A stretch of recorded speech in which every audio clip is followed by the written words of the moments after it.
I had a show that no American has ever had in the largest museum in South America.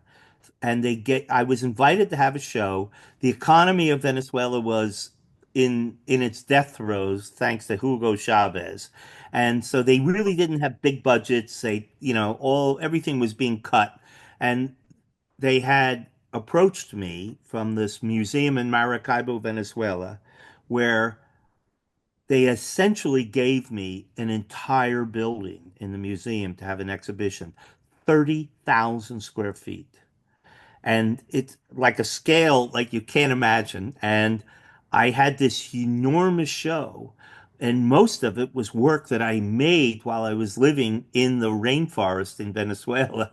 And so, and then I did these big installations, which I had never done before in my life. And I have good photo documentation of the exhibition, but it was it took a month and a half to install the show. It was so large. And then it was up for 9 months. So I became hugely famous in the country because every press article, there was, so I'm kind of a well-known artist.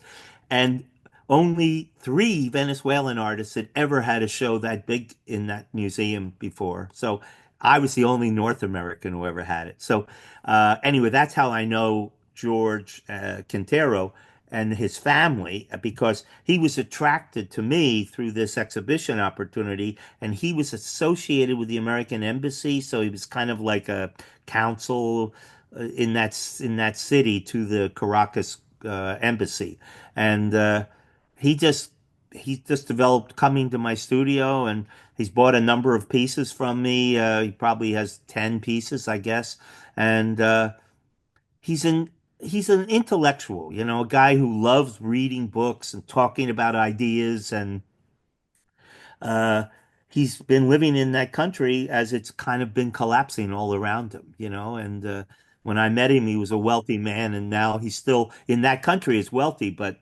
he's, everything is devalued. Everything is, nothing is what it was 20 years ago.